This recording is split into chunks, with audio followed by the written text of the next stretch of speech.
Be long before we're back in the book of Matthew. It's my prayer that God uses the book of Matthew to chisel on us, individually and as a congregation.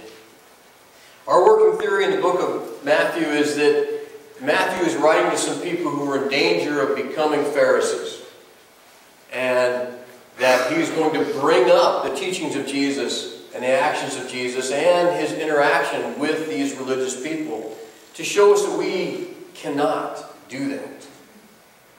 Now, it's natural for us to move in that direction. So we've been looking at what Matthew has chosen to introduce us to Jesus. And he's got us through the birth. He's got us through Jesus' baptism. He's got us through the temptations, right? And now in chapter 4, we're going to call some of the first apostles. Started as disciples. We love that word, disciple, don't we? Right? It is not a religious word. Okay? It's not a religious word. A disciple is somebody who follows a teacher, who is in the process of becoming like their teacher. And what they know, how they behave, how they react, right? You had disciples of the great philosophers. They would follow them around. Well, Jesus is going to call some people to follow him around. We, as disciples of Christ, have decided that we are going to follow Jesus. That's where we're going. We're not going to get ahead of them, tell them where to go, and we're not going to tell them what to teach. We are going to follow.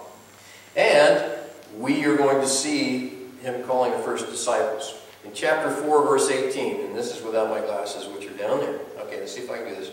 As Jesus was walking beside the Sea of Galilee, remember he moved. We talked about that.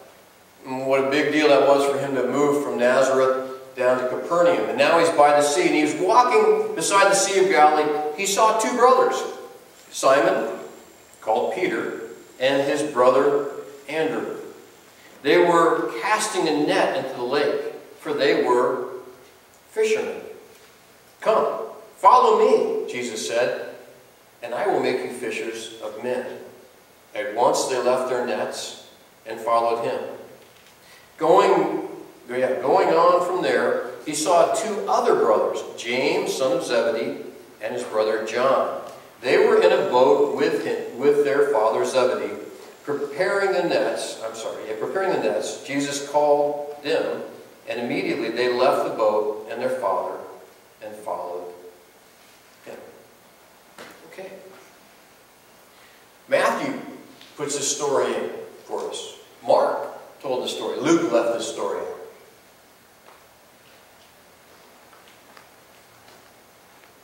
Why? Why the story of these four guys? Well, it's because they are the most unlikely disciples of Jesus. Now, I'm going to say some things that you may be offended by, or maybe somebody in your family or your friends are offended by, if they have anything to do with fishing. Okay? Our working theory in this book is that Jesus doesn't want us to be Pharisees. Now, the Pharisees were very educated.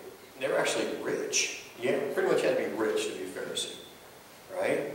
And they spent all their time in study and debate. Now, if you want to get a group as far as you can away from that group, as polarized as you can be, guess who that would be?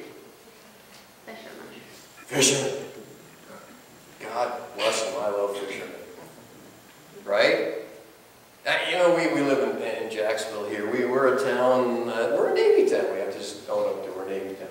Sailors. How do you feel about sailors? Do you have, yeah, well, you have to feel good about sailors. You live in Jacksonville. Okay. there's something about people who are willing to go out to sea, that there is something about people who are fishermen that have a quality, a different character. And it is not at all like your Pharisees. Okay? Some of the biggest lies you are going to ever hear are from fishermen. Some of the worst words you're ever going to hear are from sailors. Now, that probably is not fair anymore. But at the time that Matthew wrote this, at the time Jesus called these people, fishermen and sailors were not held as models of society. Well, you weren't looked down on. I mean, you need a fisherman, right? If you're going to have fish, you need a fisherman. Did you want your kids hanging out with them? Probably not. Probably not. But of all the people that Jesus knew, of all the people that he had access to, of all the whole population there in the Galilee of the Gentiles, who does he decide to take as his first disciples? Fishermen. Fishermen, the most unlikely. The most unlikely candidate there is. Are these guys good synagogue attenders? Probably not. Right? Because, you know, it's one of those things, if you didn't catch what you needed to catch on Friday, you might be tempted to go out on Saturday. These guys, they didn't fit the mold. They did not have the characteristics you would be looking for if you were going to come up with good religious people. That's not to say that they don't have good qualities at all.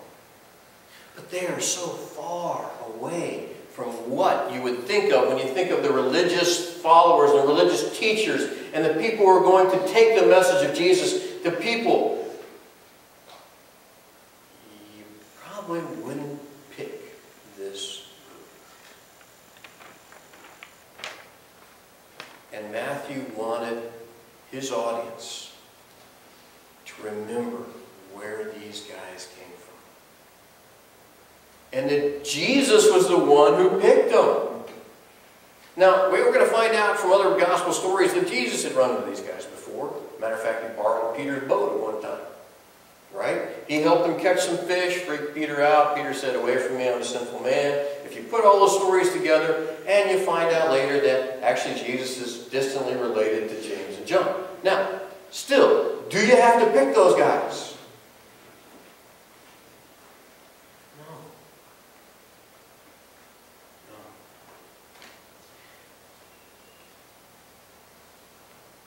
Did Jesus have to pick you? Did you fit the criteria? Did you fit your own criteria for who is a candidate of someone to follow his son Jesus? Probably not. Probably not. And if you look around in our congregation, would Jesus put together this group of people? Well, yeah, he would, but would we?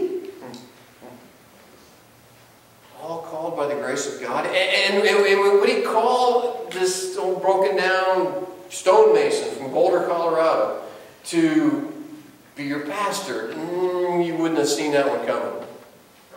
Right?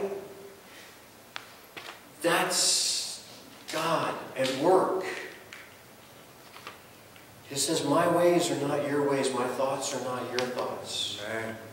And his plans are not our plans. And the people that he picked wouldn't be the people that we would pick. Right. And he avoided picking the religious people. He avoided all the Pharisees. Matter of fact, the guy that writes this book that we're reading right now, the one that we're going to use this whole year to just chisel away at our life and the life of our church so we can keep our eyes fixed on Jesus, was a tax collector. Would you pick one of those? No.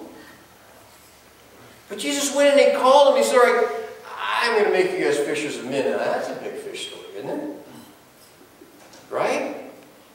And then we love to do this sermonizing. We talked about this way back in Mark. That we like to sermonize this and say, oh yes, they left everything and followed Jesus, just like we need to leave everything and follow. Well, if you read the end of John, where do you find Peter and the crew? Back in their own boats. Yeah, okay. So leaving isn't what we're talking about here, okay? And what you have is snapshots from Saturday to Saturday where they were teaching in synagogues. So it's not our concepts and the things that we got taught as little children or the movies show us, okay? These guys still had their books, they still had their work, they still had their lives, just had their wives and their mother-in-laws. Remember, Jesus healed Peter's mother-in-law later. Okay. But these were the men he chose. And they didn't choose him.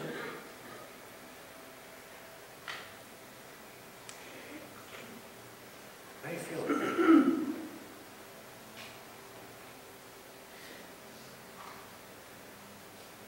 His biggest fear was they were going to turn into Pharisees, religious people. And God's fear for you, God's ultimate desire is that you do not do that. That you don't do that because Jesus didn't call them. Matter of fact, Jesus just butted heads with them over and over and over again. We need to learn as a congregation, we need to learn as individuals this year that we are not going to go down that road. And we're going to do it by looking at Matthew, what Jesus taught to his followers. And as followers, we're going to open up our ears. And we're going to say, okay, God, teach us to be like Jesus. Our natural desire is to be religious. Our natural desire is to want to debate things. Our natural desire is going to want me to compare ourselves to everybody else. Our natural desire is going to be Pharisees and to be good ones.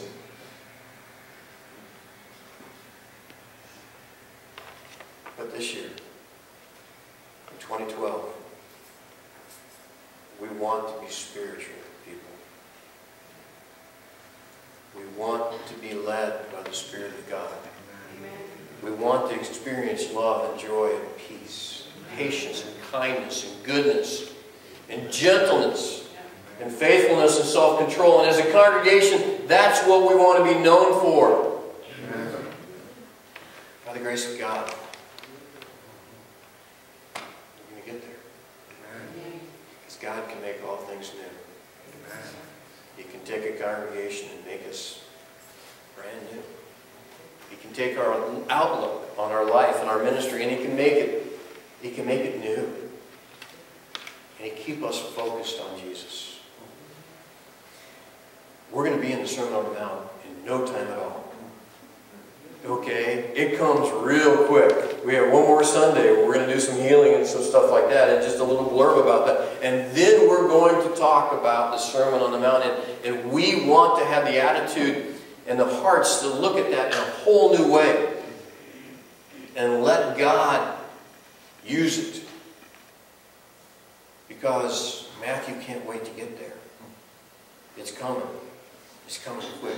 We can't wait to get there. I want you to come back.